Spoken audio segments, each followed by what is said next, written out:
Ojalá, ilusión compartida, deseo vivo, esperanza que convoca voluntades. Mejor aún, compromiso, asumir ideas, desafíos y ayudar a pensar. Ojalá también es tarea nuestra y suya, convertir ilusión en realidad de bienestar. Con ustedes, despuntando el día, ojalá. Antonio, Tony Isa Conde ha venido luchando toda una vida, unas veces como combatiente constitucionalista, funcionario público y como empresario, por humanizar un modelo económico que no provee bienestar a todos los dominicanos. Su apoyo a Danilo quedó manifiesto una vez más el sábado 16 de abril desde la Arena de Santiago.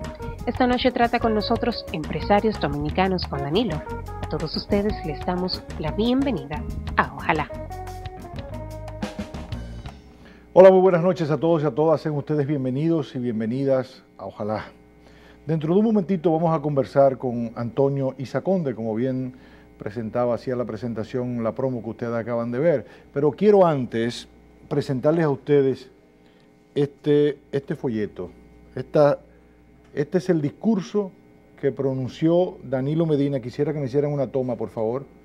Aquí está, ¿no?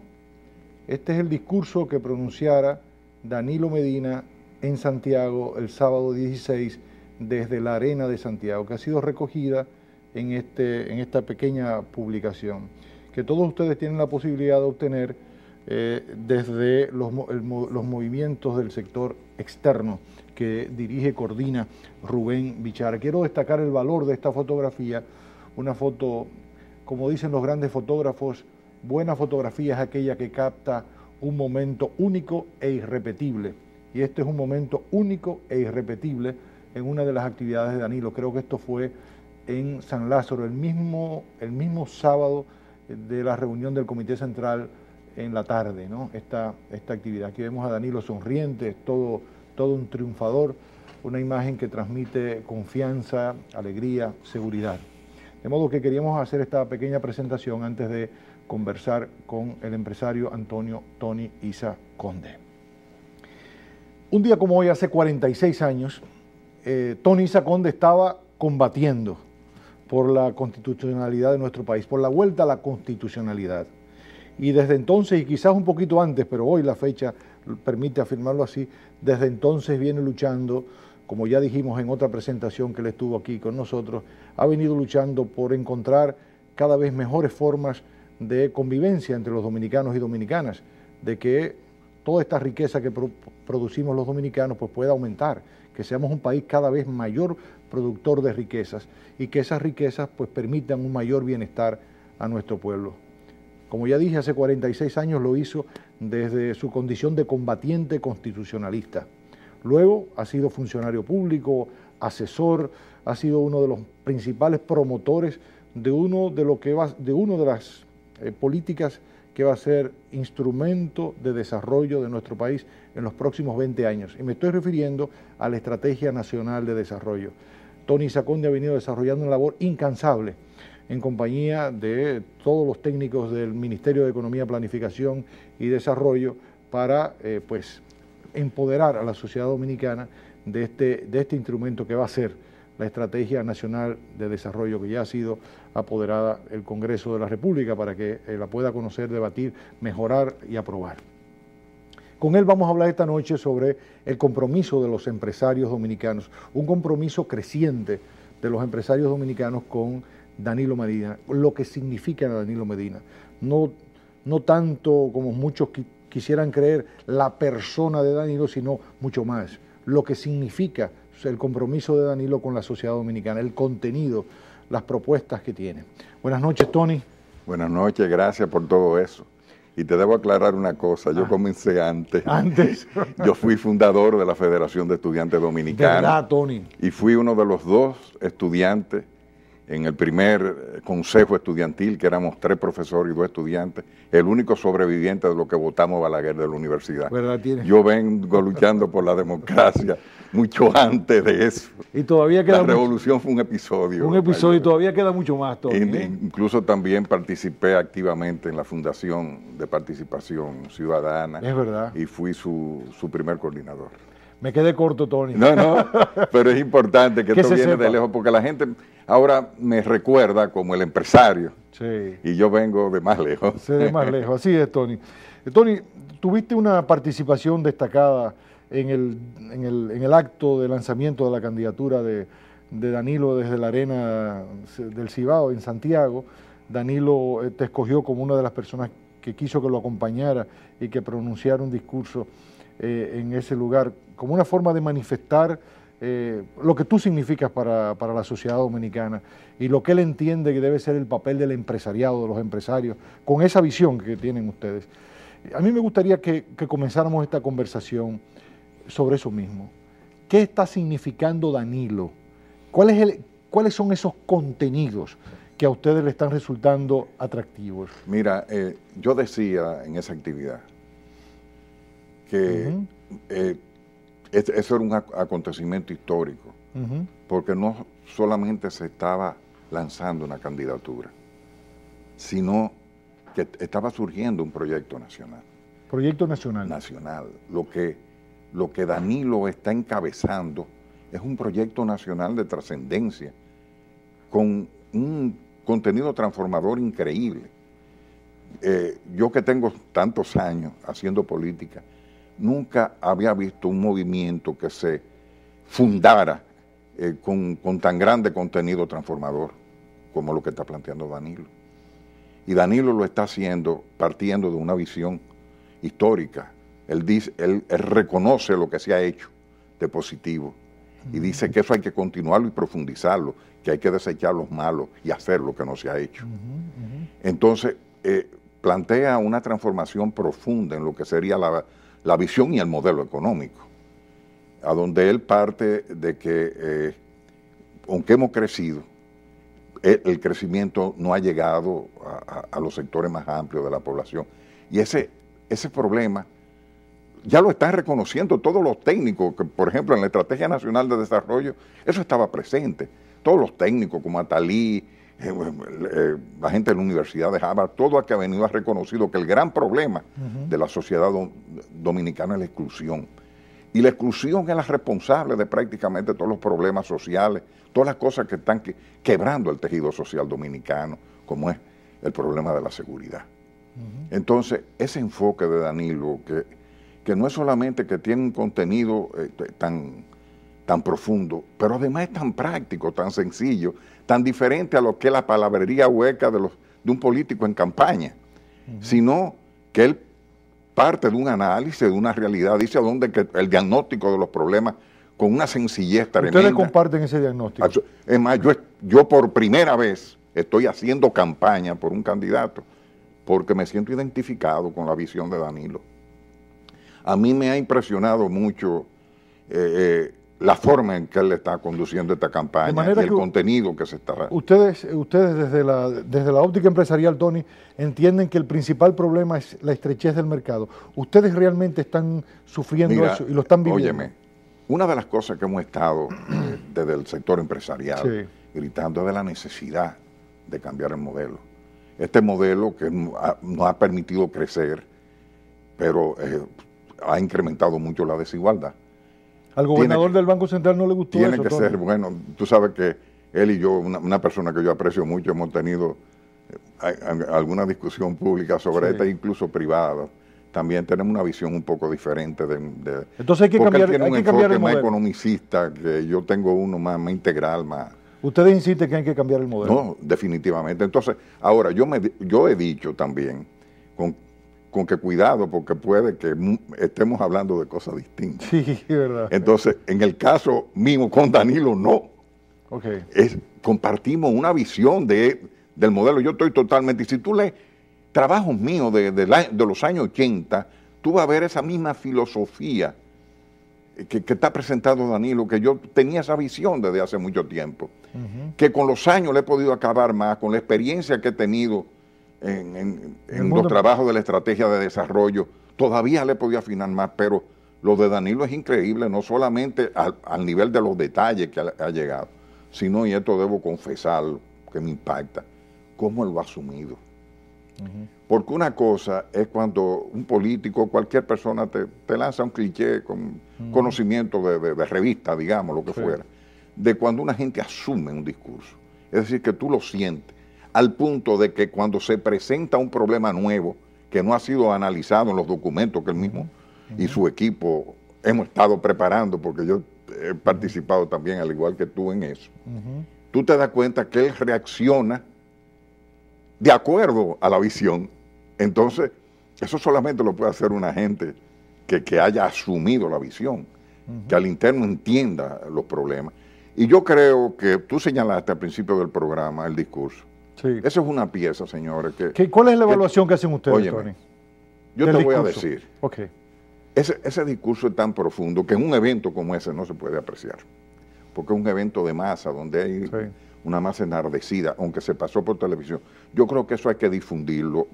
¿Tú te refieres en ese tipo, ¿no? de folletos, y que la gente se siente con tranquilidad a analizarlo. Estudiarlo. Ahí, si tú abres el folleto, tú vas a ver en mayúsculas una serie de frases que son proverbiales, que tú puedes señalar alguna de ellas y tú dirás, bueno, pero esto es una gente que conoce profundamente la realidad dominicana, que tiene un gran interés en que esa realidad sea transformada y que quiere, como él ha dicho, que lo recuerde cuando termine sus 4 años de gobierno, como una gente que hizo que los dominicanos vivieran mejor.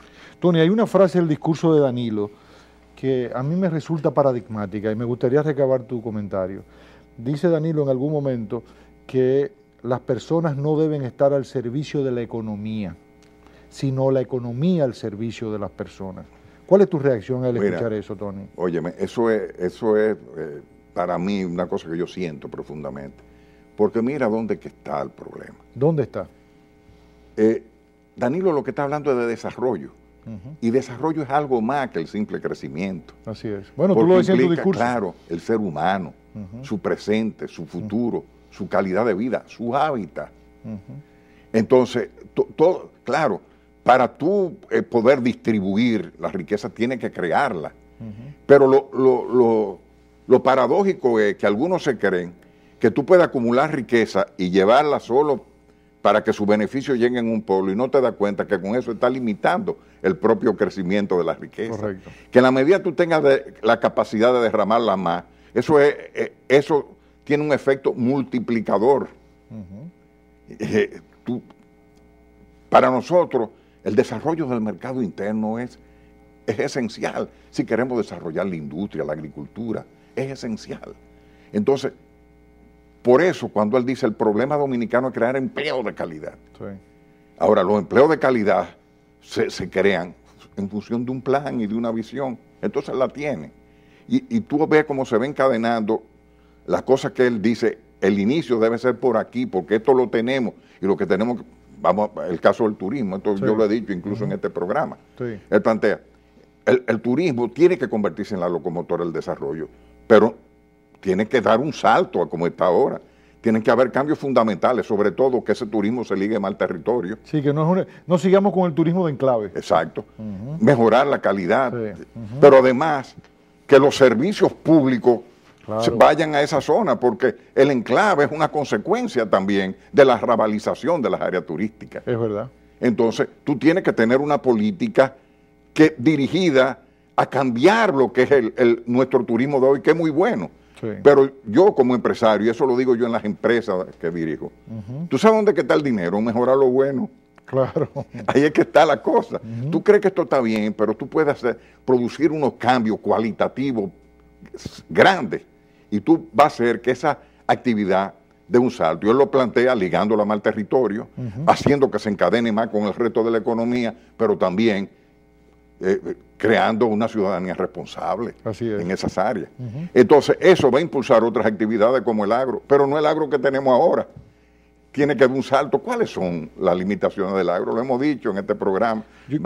Yo quiero que tú me digas eso cuando hagamos la pausa. Tenemos que hacer una pausa. Ustedes quédense ahí. Seguiremos conversando con el empresario Tony Isaconde. Vamos a hablar sobre el salto en el sector agropecuario. Estamos conversando con el empresario Antonio Tony Isaconde sobre las propuestas que ha venido presentando Danilo Medina a la sociedad dominicana y cómo éstas están recibiendo la atención y la simpatía de amplios sectores empresariales. Ya dijimos que el sábado 16, pues Tony Isa Conde fue de las personas que acompañó a Danilo en el lanzamiento formal de su candidatura y allí pronunció un discurso. Y sobre esto, Tony, yo quiero tomar algunas frases de tu discurso que me pareció muy bien estructurado, sobre todo porque no cayó en la debilidad que caen algunos oradores de decir cosas simplemente para enardecer al público, sino que también aportaste razones, ¿no? Razones para pensar y meditar.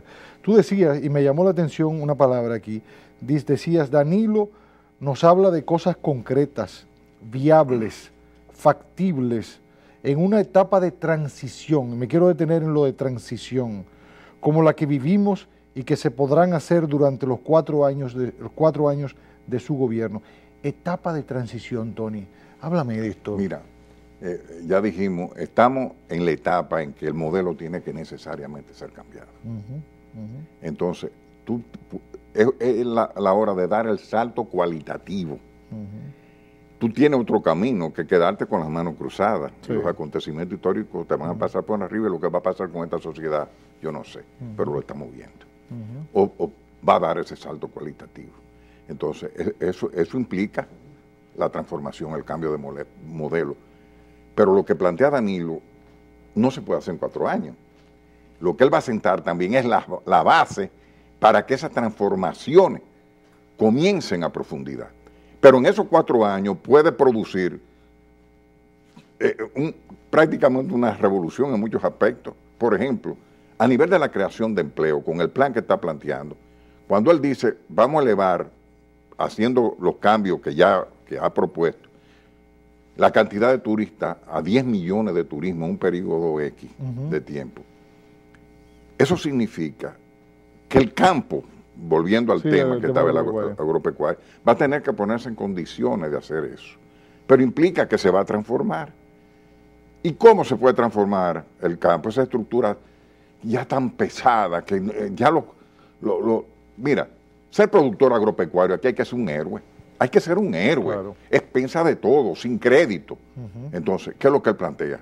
Que los problemas que tiene son de información, de tecnología y de finanzas. Sí. Si tú le resuelves esos problemas, tú das un salto también cualitativo en el campo. Y eso se traduce en la microempresa, después en la industria. O sea, que son cosas sencillas lo que él está planteando, fundadas en la realidad de lo que tenemos. Él no va a inventar nada nuevo, él va a producir transformaciones cualitativas en cosas que tenemos ahí. Tony, cuando leí ahora después con detenimiento tu discurso y a tú hablar de la transición, me recordé un artículo reciente de Bernardo Vega, publicado en el periódico Hoy, en la que Bernardo Vega, no sé si haciendo alusión al discurso de Danilo, planteaba de que ese proceso de transición ya se viene dando en la sociedad. Claro. Es decir, que de parte de los empresarios también hay un movimiento, bueno, que si los políticos pueden ayudar a que ese movimiento culmine bien, se dé bien, pues mejor, pero que ya se está dando, porque hay una preocupación en el empresariado de que tienen que ser más competitivos, etcétera, etcétera, ¿no? Mira, es que a nivel de empleo productivo ha habido un estancamiento. Hay actividades que producen menos empleo que han crecido, sobre todo el área de comunicaciones, finanzas, etcétera. Pero la economía real, el sector productivo, tiene muchos problemas, tanto la industria como la agropecuaria, incluso la propia zona franca han tenido problemas. Entonces, los empresarios entienden que hay que dar el salto. Ahora, ¿qué plantea Danilo? Óyeme, esto no lo voy a hacer yo. Eso requiere de un pacto social, ustedes tienen que involucrarse. Y ese es el mensaje que yo le doy a mis colegas. Cuando tú dices tienen que involucrarse, ¿a quién tú te refieres? Al sector empresarial, a todos los sectores sociales, pero en el caso específico que estamos hablando del empresariado, eso no es que los cambios le van a llegar del aire o por la voluntad de Danilo. Danilo habla que no puedan venir con un delivery. Exacto. Yo hablo en el discurso de algo que he repetido muchísimas veces, yo creo que en todos los programas lo digo, que los problemas de la sociedad dominicana son tan grandes que exige, que rebasan la capacidad de un hombre, de un partido, de un grupo de hombres, sino de la acción solidaria y consciente de la mayoría de los dominicanos. Entonces Danilo lo plantea prácticamente, oye, necesitamos un pacto social para que este proyecto arranque, para que esta transformación arranque. Entonces, esta etapa de transición la estamos viviendo, pero los partos históricos son fuertes. Aquí, permíteme leer dos frases tuyas de tu discurso, Tony. Quiero compartirlo con el público. Esto es parte del discurso que dio Tony en Santiago. Dice, refiriéndose, Tony, a las transformaciones que se deben dar en nuestro país, si bien esto parece simple, dada la envergadura de las trabas que hay que romper, para lograrlo no basta la voluntad de un hombre, de un grupo de hombres y mujeres o de un partido, sino que exige la participación de las amplias mayorías de dominicanos y dominicanas comprometidos con el futuro. Y más adelante dice, estamos viviendo una transición y los partos históricos siempre hay que trabajarlos, exigen toda nuestra entrega. Exacto. Por eso digo, esos cambios no se van a producir por obra y gracia del Espíritu Santo. No. ¿Y tú no piensas, Tony, que podría haber resistencia? Mucha, hay resistencia. Okay. Pero tú lo percibes. Lo que pasa que te voy a decir, Danilo, lo digo también en el discurso, Danilo está muy tranquilo, confiado, pero detrás de esa confianza hay una voluntad muy fuerte y una capacidad de trabajo increíble. Pero tú sabes lo que hay también, que este apoyo que está recibiendo, no solamente de su partido, sino del conjunto de la sociedad. Esos movimientos externos que se están creando, señores, eso tiene una trascendencia muy grande. Hay ahora mucho más de 300 movimientos. 542. 542. Óyeme, eso es una cosa asombrosa. Pero yo te he dicho, por la experiencia que yo tengo, las veces que he ido a las actividades de ellos, también con contenido. Sí. No es una cosa que la palabrería de siempre, que nos tienen acostumbrados a estos tipos de movimientos, que a veces tú dices, bueno, eso es lo que se quieren poner a donde el capitán lo vea. No. Ahí tú sientes un discurso y eso refleja que la sociedad quiere un cambio. Ahora, ¿qué ocurre? Una de las cosas más duras que tiene que enfrentar Danilo, la incredulidad hacia los políticos, hacia la clase política. ¿Cómo resolver eso, Tony? Eso es seguir, mira, yo estoy en esto convencido de que Danilo no nos defraudará, por todo lo que te dije anteriormente, por cómo él ha asumido esto y por la visión que tiene. Pero, óyeme, si dependerá mucho de nosotros que él pueda hacer eso. Si lo dejamos solo, toda la gente consciente. Eso es verdad. Y votamos por Danilo, aunque llegara, votamos por Danilo porque es el mejor de lo más malo, vamos a ponerlo. Y no comprometemos con él y no aportamos a esas transformaciones y no le servimos de soporte, él se va a ver limitado. Fíjate incluso en esta etapa, a veces las cosas que él tiene que romper. Vuelvo y digo, los partos históricos son duros. Así ha sido. Y entonces nosotros tenemos que ayudar a que eso sea más suave. Yo creo que va a depender de nosotros. Y por eso, ojalá que la gente que me escucha tuviera acceso a ese discurso. Porque es un discurso que diferencia a Danilo del resto de los políticos, hablando claro. Por el contenido como discurso de inauguración. Sí. Yo nunca había visto un documento con tanto contenido como ese discurso. Te digo, en ese evento quizás no se pudo apreciar porque era un evento bien colorido, bien masivo, mucha gente, había una euforia que quizás mucha gente no oyó con la profundidad que debe oír eso. Eso es para sentarse a analizarlo y no solamente analizarlo, a tratar también del que lo lee, lo recibe, asumirlo también. Tony, muchos dicen que el año que viene va a ser un año difícil, el año 2012. Este año está comenzando a ser difícil. Difícil, pero que aún más lo será el año que viene, el año 2012, el gobierno de Danilo. La realidad económica le va a imponer muchas limitaciones. Pero ¿Tú no lo ves con cierto pesimismo? Mira, uno de los motivos que también yo tengo de apoyar a Danilo es que yo sé, porque yo vivo, ¿no?, en la economía real. Claro, exacto. Y yo sé las dificultades que nos vienen encima, que estamos viviendo ahora. Tú lo sientes en las calles. Y el año pasado va a ser mayor. El Estado tiene problemas a nivel presupuestario. Tú lo estás sintiendo. Entonces, tú sabes que un cambio, una transformación con una gente con una mentalidad de Danilo nos va a ayudar muchísimo. ¿Por qué? ¿Por qué? Mira, una de las cosas que tenemos que confesar, lo que no ha marchado bien, en que no hemos quemado, es que el clientelismo y el rentismo político han contaminado todos los partidos políticos, incluso el propio partido de gobierno. Entonces, cuando eso se enquista en el sector público, tú necesitas de un cambio. Necesariamente tiene que haber un cambio. Se necesita refrescar la administración pública. Sí, refrescar. Y combatir la corrupción, como lo ha planteado Danilo, y una serie de cosas.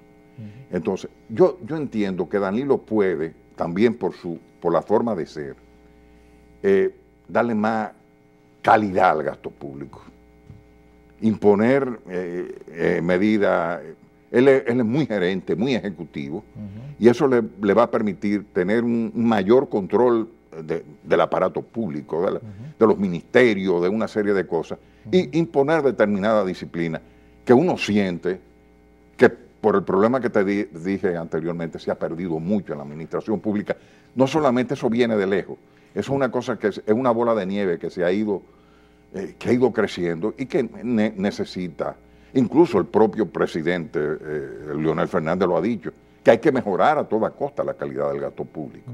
Y yo creo que una administración de Danilo Medina está en condiciones de mejorar eso. Y sobre todo, que los recursos, muchos o pocos que lleguen, vayan dirigidos a las áreas más prioritarias, que puedan crear salir de este círculo vicioso hacia un círculo virtuoso, sobre todo las actividades que tiendan a crear empleo productivo. ¿Temen ustedes los empresarios que un gobierno de Danilo pueda subir impuestos? No, absolutamente. Es una cosa que reiteradamente, una de las cosas que él hace énfasis es mejorar la administración pública y la calidad del gasto. ¿Tú entiendes y ese es el mismo discurso que tenemos. ¿Tú entiendes que con mejorar, con incrementar la gerencia, digamos, corregir, evaluar algunos programas, mejorar la calidad del gasto público, se puede aparecer sobre mucho todo dinero? Esto último, mira, la administración tributaria del país ha mejorado muchísimo. Sí, excelente. Muchísimo. Sí, es cierto. Excelente el trabajo que se ha hecho. Sí. Ahora, una cosa es la gerencia tributaria y otra cosa es la gerencia fiscal. El gasto no ha llevado el mismo ritmo. Incluso la política monetaria ha sido también muy bien manejada. Sí, muy bien manejada. Pero el problema donde choca es muchas veces con la política fiscal. Tú has visto, yo personalmente que estoy en el gobierno, mi pleito con el propio Bengoa, a veces con la visión fiscalista que tenía, pero un fiscalismo ¿para qué? Para a la larga engordar el rentismo, el clientelismo muchas veces, y no los pocos recursos que tenemos dedicarlos a obras más prioritarias. Esa es la crítica que siempre nos hacemos. Yo creo que mejorando la calidad del gasto público y siguiendo el camino de mejorar la administración tributaria, seguir mejorándola. Seguir mejorando. Porque como te dije, el dinero está en mejorar lo bueno. Lo malo se arregla de alguna manera. Pero a veces la gente es reacia a mejorar lo bueno. No, pues yo tengo 10 años haciéndolo y me va bien. Óyeme, probablemente si lo transforma y lo hace mejor, te va a ir mucho mejor. Claro. Entonces, hacia ahí es que debemos de dirigir los cambios que tenemos que hacer en la administración tributaria. Yo creo que se puede mejorar ese trabajo excelente que se ha venido haciendo hasta ahora, pero sobre todo el gasto público. Y yo creo que él plantea en su programa algo muy... Él plantea un sistema de administración por objetivo, prácticamente. Y eso implica una transformación totalmente de lo que es el concepto de la administración pública. Que está más próximo a lo que es la experiencia de ustedes, los empresarios. Y en Nueva York dijo algo increíble. ¿Qué dijo? Que tiene que ver, por ejemplo, con la ventanilla única de la... Importante. Pero ventanilla única, yo lo he oído hablando no solamente de ventanilla única a nivel de la inversión, que esas son cosas sencillas, pero tú sabes el tiempo que se economizarían los empresarios, el tiempo que se gasta aquí todavía en montar un negocio turístico, lo que sea, y la cantidad de diligencias que hay que hacer, habiendo en muchas partes del mundo sistemas simples para hacerlo. Sí, porque uno tiene que medir los competidores, ¿verdad? Claro. En Panamá, ¿cómo está? O en Salvador, en Centroamérica. Pero hay otras ventanillas que no solamente son a nivel de la inversión, para tú sacar un certificado de tierra, comprar una casa, lo que sea. Entonces, ya hay mucha tecnología a nivel moderno en muchos países del mundo. Yo he estado en Portugal, en centros como estos, que yo me quedo asombrado como con poquita cosa y con una visión de futuro se pueden hacer transformaciones enormes en la administración pública, que significa economía de tiempo, economía de dinero para la administración, pero para los empresarios o los usuarios, los contribuyentes, sería, la ganancia fuera mucho mayor, mucho mayor. Tony, quiero pedir tu permiso porque tenemos que hacer otra pausa. Ustedes no se muevan porque en un minuto seguiremos conversando con el empresario Antonio Tony Isa Conde y vamos a hablar de la integración centroamericana. Vamos a hablar un poquito de eso, cómo ven los empresarios nuestras relaciones hacia el mundo exterior. Quédense ahí, volvemos. Seguimos conversando con el doctor Antonio Tony Isa Conde, empresario dominicano que ha venido manifestando su apoyo a la candidatura de Danilo Medina y sobre todo a las ideas, a las propuestas, a las políticas públicas que sostienen esta candidatura de Danilo Medina. Tony, hay un asunto que me llama la atención. En un momento, creo que en un encuentro con productores agropecuarios, Danilo se refirió al tema de la diplomacia, de nuestros diplomáticos, del servicio exterior, y decía allí de que el servicio exterior de la República Dominicana debía estar al servicio interior, es decir, que nuestra política exterior debe estar en función de las metas nacionales y que los embajadores pues tenían que ir con una agenda y que esa agenda sea la agenda de nuestros productores y de la sociedad dominicana. ¿Ustedes no sienten que hay esa carencia también, como que ustedes tienen que buscarse la manera de exportar ustedes solos? Que sí lo sentimos, pero te voy a decir, lo que más me gustó de esa parte, yo estaba ahí. Ah, tú estabas ahí. Que él dijo que él le va a pedir cuenta, sí, además lo que no le hicieran. Sí, que fue lo más interesante de todo. Sí. Mira, aquí realmente da pena a veces lo que es el servicio diplomático y la gente que está ahí sin hacer nada y que torpecen a lo que están tratando de hacer algo. Pero no existe una agenda de promoción del país a los niveles que este país requiere. Pero eso no basta tampoco. El gran problema de los acuerdos comerciales y de todo, tú planteaste el tema con Centroamérica, es que nosotros abrimos el país sin habernos preparado para eso. Uno tiene la impresión de que ellos están ganando la batalla. Claro, y óyeme, lo triste es sin necesidad, porque te voy a decir, ellos tienen ventaja, no a nivel tecnológico, nosotros tenemos tecnología tan buena y en casos mejores, a mí me consta. Eso no es un invento, es que yo lo he vivido. Pero, óyeme, tienen cosas que para nosotros son carencias, el problema de la energía eléctrica. Los famosos costos sombra de las exportaciones que implica, los costos sombra son los gastos innecesarios que tú haces por trámite, por una serie de cosas. O sea, ellos tienen una serie de ventajas competitivas que nosotros no tenemos. Uno de los problemas que más nos limita es el problema eléctrico. Y es un problema que no podemos resolver de un día para otro. Se están haciendo un esfuerzo, pero hay que meterle caña a eso. Hay que hacer, porque sin electricidad no hay desarrollo, olvidémonos de lo demás. Nosotros no somos ahora mismo competitivos en nada que implique uso intensivo de energía, en ningún renglón. Y aún en los usuarios no regulados, que hay muchas empresas, aún ahí están en mejores condiciones, pero aún ahí no son competitivos con Centroamérica. Todavía, pero eso tienen mejores posibilidades, pero son una minoría, por Dios. Aquí hay una serie de empresas que han logrado un sitial internacional que son fuera de serie, pero eso son minorías. ¿Te entiendes? La gente no sabe la cantidad de empresas y de medianas empresas que tiene el país. Estamos hablando de 44,000. Sí. Y en ese club que tú estás hablando de los no regulados, ¿cuántos son que están? Una minoría. Sí, una minoría. Entonces, el problema fue que no nos preparamos, no preparamos la competitividad del país. Tú primero eres competitivo y después abre el país. El problema de nosotros no es que no podemos competir en los mercados internacionales. ¿Sabes dónde está el problema? ¿Dónde? Es que aquí no podemos competir con ellos. Porque ellos vienen, traen sus productos sin pagar impuestos, compiten con nosotros porque tienen mejores condiciones. Tony, yo leyendo recientemente un libro de Pepe Mujica, el presidente del Uruguay, unos coloquios de Pepe Mujica afirmaba que, hablando sobre la integración sudamericana en Mercosur, decía que la base sostenible de una verdadera integración era la complementariedad. Y sucede que, al parecer, tú me corriges, de que la mayoría de los países centroamericanos y nosotros fabricamos lo mismo, sí, queremos exportar lo mismo. ¿No sería interesante que en nuestro país se hiciera una reflexión a ver qué no están produciendo los otros y que nosotros podemos producir, y ahí pudiéramos lograr una mejor integración? Pudiera hacerse eso. Incluso aquí hubo un intento con Puerto Rico, ajá, que pudo ser exitoso, que era la llamada producción complementaria, lo que incluso un mismo producto se fabricaba en una parte aquí y otra en Puerto Rico. Y eso nos permitía mejorar la competitividad y darle trabajo a los dos países. El problema de los acuerdos es que vamos a tener que correr. ¿Correr? ¿Qué quiere decir eso? Correr. Porque se agota el tiempo. Ya.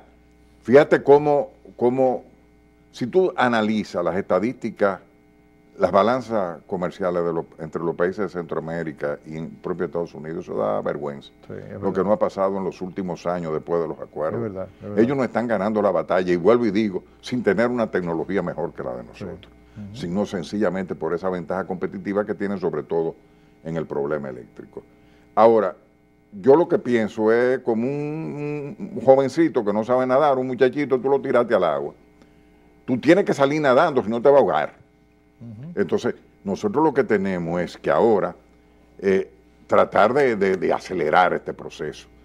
Pero aquí, desafortunadamente, y eso también es una crítica que yo he hecho público como funcionario, tú sabes el esfuerzo que se hizo con el Plan Nacional de Competitividad. Sí, que tú trabajaste. Hemos trabajado en eso fue un esfuerzo de más los técnicos jóvenes que participaron, los asesores internacionales.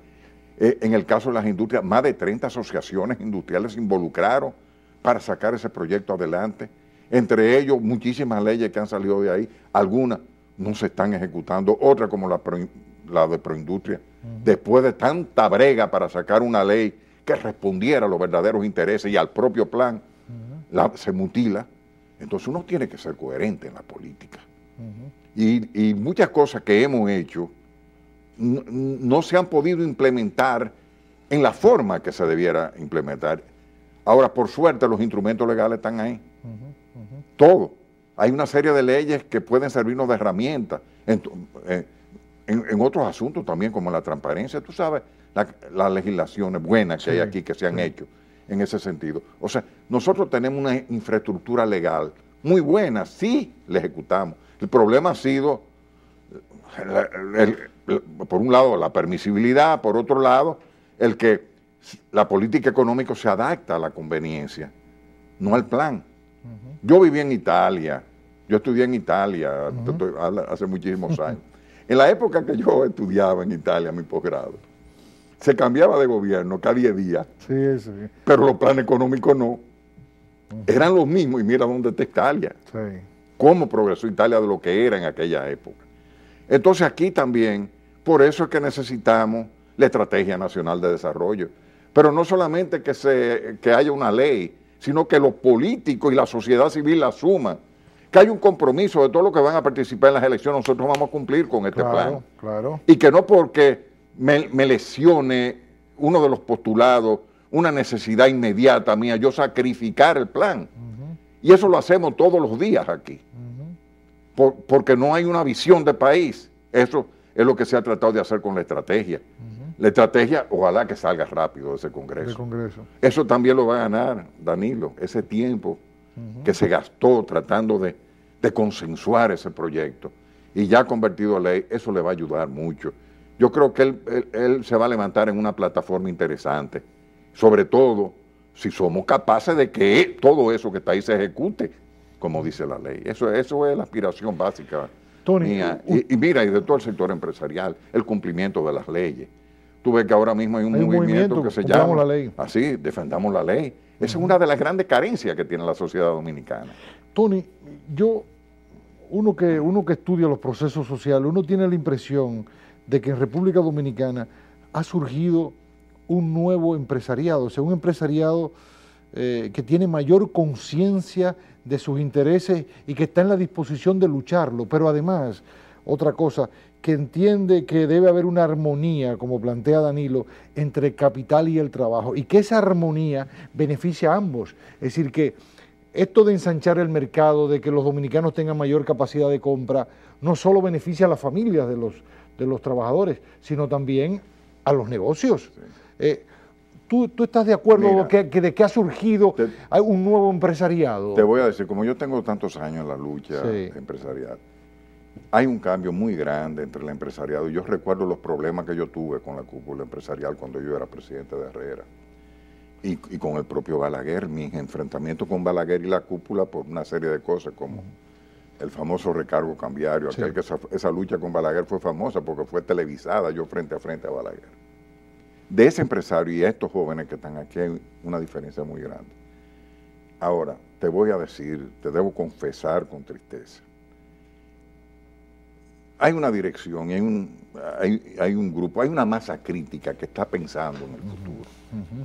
Pero todavía hay mucho individualismo en el sector, mucha dispersión. La gente todavía tiene esa mentalidad de resolver mi problema.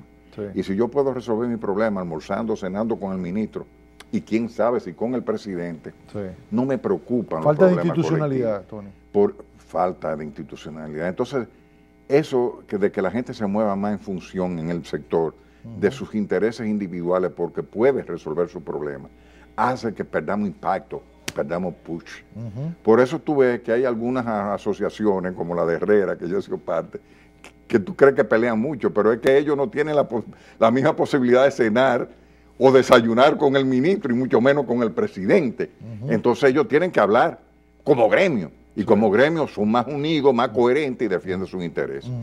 Entonces, eso es una cosa que debemos propiciar, la coherencia a nivel del sector, no solamente hablando en el empresariado en general, el sector productivo dominicano, que es el sector que realmente ha sufrido malos problemas y que son los que más en condición están de crear empleo decente.